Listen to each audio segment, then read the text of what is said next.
Hello and welcome to another episode of Full Court Finance here at Zacks. I'm your host, Ben Rains, and today we're taking a look at two beaten down giants to consider buying for big long-term upside as we head into September. Well, actually, we're now in September. So for September and going forward, and those two stocks are Nike and NextEra Energy.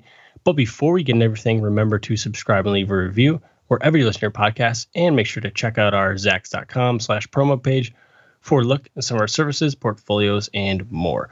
So before we jump into Nike and NextEra, I quickly just want to run through the basic idea of where we are in the market as we start September. So the stock market ended August on a really upbeat note. Obviously, the last official day of August on Thursday cooled down a little bit, but overall, Wall Street absorbed that much needed pullback and then began to buy stocks as both the S&P 500 and the NASDAQ reached those oversold levels earlier this month. So both of those key indexes are now back above their 50-day moving averages, and the bulls appear to be in control of the market as investors continue to forecast that soft landing, even if interest rates have to stay higher for longer to fight lingering inflation. And we should also remember, so the signs of the economy cooling while remaining resilient, and the earnings outlook for 2024 and 2025 remains really impressive in terms of growth. And this is through all the way through Q2 earnings season essentially being over now. So the earnings outlook held up really well. So we're not seeing that earnings cliff that all the bears have been talking about, at least not yet. So overall, that's the kind of the bullish foundation that's setting up the market in terms of the Fed's pretty much near the end of its tightening schedule, and the earnings outlook for 2024 and 2025 is really strong. Of course, there could be more selling in the coming weeks since the market doesn't just go straight up.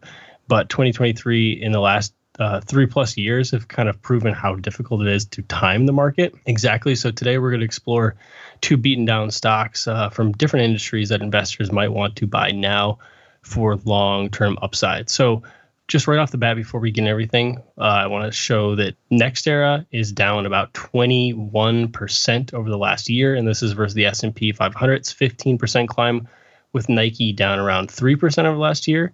And then in terms of year-to-date performance, NextEra is down 20% and Nike's down 13%. This is versus the S&P 500's roughly 18% climb. So both of these stocks have really lagged the market. So just on their face, that's just the basic place where these two stocks are at the moment. So now we're going to start by looking at Nike, which trades on the ticker NKE. Nike stock tumbled as the sportswear titan, like many others, has kind of struggled with the quickly changing consumer habits amid the big COVID boom, and then consumers kind of getting back to normal. So the demand has been really wild over the last several years. It's also dealing with higher product input and logistics costs, and they're having to deal with some higher markdowns. That's put some pressure on margins, and it's having to pay higher wage expenses. All of this is kind of a weight on the stock. It's also seeing some increased competition from upstart brands, Hoka and On, in the running shoe business. So Wall Street's also been a little bit concerned that Nike's having to sell a little bit more to retailers that it had kind of tried to go away from, such as DSW and Macy's, as they're dealing with slowing near-term demand. But the stock might be ready to turn the corner sooner than later. So now we're going to kind of look at the broader upbeat story for Nike. So Nike remains one of the heavyweights of sportswear. It's continued to adapt and help create trends and fend off competition from Adidas and Lululemon and some of these brands we just mentioned. That swoosh is still iconic. It's sponsoring some of the most famous athletes on the planet and the most famous sports leagues on the planet and teams. It's cultural icons still. It's one of the most valuable brands in the world alongside the likes of Apple and Coca-Cola and McDonald's. So still has lots of cachet there, and it continues to invest in the future through shopping apps and its massive and wide-ranging digital marketplace. And as we kind of alluded to, it's gone all in on its own e-commerce and direct-to-consumer offerings, having slowly tried to cut ties with more retailers and focus on its own business to help boost margins and maintain that brand cachet. Plus, it's finding it a little bit challenging, though, at the moment, as we mentioned, So this is now getting back to the challenges. It's dealing with all those things we mentioned at the top, and this is why Wall Street's been a little sour on the stock over the last year. Plus, that said, it also fell short of our Q4 FY 2023 estimates or earnings estimates in late June, though its revenue was up year over year. So still, despite the stock being down so much, Nike's revenues climbed 10% in its fiscal 2023. Up 16% on a currency neutral basis to about 51 billion, with its direct revenues up 14%, led by Nike brand digital growth of 24% and its own store growth of 14%. So despite all of these worries, it has been a slowdown from those COVID booms, but it's still doing really big business in terms of its own direct to consumer business. And it'll continue to do that going forward, even though it's dealing with some near-term headwinds that are also affecting Foot Locker and other companies like that. So this growth comes on top of about 5% growth the year before that, and nearly 20% growth in fiscal 2021. So that's the growth we're dealing with. And then looking ahead, the company is expected to grow another 5% on the top line this year, and then another 9% next year to get all the way up to about 58 billion. And then the company is expected to grow its adjusted earnings by 15% in fiscal 2024, and then another nearly 19% in 2025. This comes after a down year last year, so the earnings were down 14% last year, but they're, as I said, set to bounce back in a big way at the moment. The Nike currently lands as Zacks ranked number 3 hold, but its most accurate, which is its most recent earnings estimates, are coming in solidly above consensus. So its most accurate estimate for 2024 is up about 4%, and its most accurate estimate for 2025 is coming in about 12% above consensus. So that's trending in the right direction. And then in terms of brokerage recommendations, 16 of the 26 brokerage recommendations that Zacks has are strong buys, with only one sell at the moment. Its dividends yielding about 1.3%. And then now we're going to look at some valuation and price movement before we close out on Nike. So Nike stock is up about 500% over the last 15 years versus the S&P 500. It's 294%. And then if we look over the last 5 years, though, Nike's now up just 24% compared to the S&P 500's nearly 60% climb, as it's faded over the last couple of years, down big from those COVID peaks. So it's down around 40% from its peaks and trading 30% below its average Zacks price target at around $102 per share. It's also currently trading below its 50-day and 200-day moving averages and below its 50-week and 200-week moving averages, which is obviously not the best sign for technical traders. It's a little bit worrisome. It's also trading below its 50-month moving average for much of the last year, and it hadn't really been there since 2009. So this is just to put it into perspective of how hard Nike has been hammered and how it just has not been able to really bounce back, even though it tried to sustain a comeback off of its 2022 lows, and it's still above those lows, but it just has not been able to bounce back with the rest of the market in 2023. So then in terms of valuation, it's trading right at its decade-long median at 26.1 times forward earnings, which marks a nearly 45% discount to its highs. And then if we look at its PEG ratio, which factors in longer-term earnings growth, it's kind of at the bottom of some of these cyclical cycles Nike's been going through. So has a PEG ratio of 1.7, which is solidly below its median and way below its highs of about 4.2 over the last decade. So you could see Nike possibly being around the bottom for the stock at the moment. Obviously, no one can determine the next several months or even maybe longer than that of where Nike's going to be. But if you have any belief in Nike long term, you might want to start to get in at these levels. It's sitting at historic RSI levels in terms of being oversold. It's sitting at levels it last was at in 2009, as we mentioned, when it was last at those long-term moving averages, and it recently popped out of oversold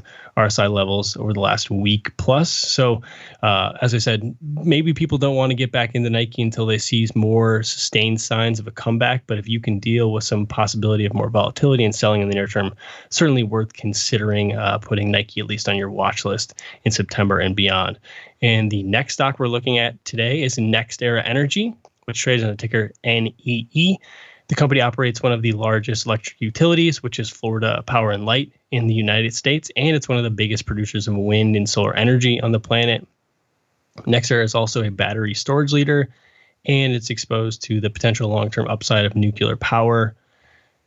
And the company is also currently the largest holding in the utilities sector, SPDR ETF. That's that XLU. So this just shows how big of a stock it is in a very kind of boring area of the market. Utilities are boring, but it does give that best of both worlds. Utilities mixed with the growth potential of renewable and alternative energy. Yet the stock's down around 20% year to date, and it can just not seem to find any buyers at the moment. The company did top our quarterly estimates in late July, and it added roughly 1.7 gigawatts of new renewable and storage to its backlog, which now stands at 20 gigawatts. Wall Street was likely hoping that it would provide possibly better near-term outlook for its earnings, which are kind of in line with Zach's estimates. So maybe they were just hoping there was going to be some reason why they'd be able to buy back into the stock. But it boasts a strong history of bottom line beats, which is worth noting. And if we look at the estimates, we're calling for 29% revenue growth this year, and then another 8% revenue growth next year. And then on the bottom line, we're calling for about 7% adjusted earnings growth this year, and then another 9% in 2024. And its earnings outlook has held up pretty well over the last year. It's not trending very much higher, so that's obviously why Wall Street's a little disappointed. It's not going up, but it's not going down in any noticeable way, and it's actually starting to edge higher recently for 2025. So that's a good sign. And the company's growth is expected to come on top of a solid year of growth in 2022 as well. And in terms of its dividend payment, it's currently yielding about 2.8% at the moment, and it's raised its payout by an average of around 11% annually over the past 5 years. Plus, we should note that it's one of roughly 65 S&P 500 dividend aristocrats, which are firms that have both paid and raised dividends for at least 25 straight years. So you're getting some really great stability there. And then in terms of brokerage recommendations, 10 of the 13 brokerage recommendations that Zacks has for NextEra are strong buys alongside no sells. And then in terms of price movement, the stock's up about 235% over the past decade. This is versus the S&P 500. It's 170%. And then over the last 20 years, it's up 750% versus the benchmark's 355%, with a total return of around 1,400%. So really nice long-term outperformance there. And with this outperformance, that actually includes 3 years of roughly choppy sideways movement, with NextEra currently trading around 30% below its record highs and 35% under its average Zacks price target at the moment. And like Nike, it's sitting in kind of a rough technical spot. It's trading below its 200-week and 200-week moving average for the first time in over a decade, with under its 50-month average as well for the first time since a stretch between around 2009 and 2011. And it's sitting at oversold RSI levels on a historic scale that it hasn't been at since around 2009 and the 2010 range. So it does show that the stock has just been hammered, and obviously on the valuation front, that's impacting it as well. So it's trading at a 40% discount to its own highs at around 20.4 times forward 12-month earnings, and not too far above its decade-long median. The company has a really sturdy foundation and a pretty great management team, and the company said when it reported its Q2 results that it remains confident in its long-term growth plans. This includes expected earnings per share growth around 6 to 8% annually through 2026. And it expects 10% annual dividend per share growth through at least 2024. Obviously, some investors might want to avoid beaten down names at kind of rough technical levels, but for those who can stomach Nike and NextEra and the possibility of more near-term downside, they might want to consider these as these longer-term plays in key industries that they've really established themselves. As I said, the risky maybe to get in at the moment amid these technical levels, and buyers just don't seem to want to be there. But sometimes the best stocks to buy are when no one else wants to buy them, and then you sell them when it seems like everyone else does. So that does it for this episode of Full Court Finance. Until next time, I'm your host, Ben Rains. And remember, if you have any questions, please feel free to shoot us an email over at podcast@zacks.com.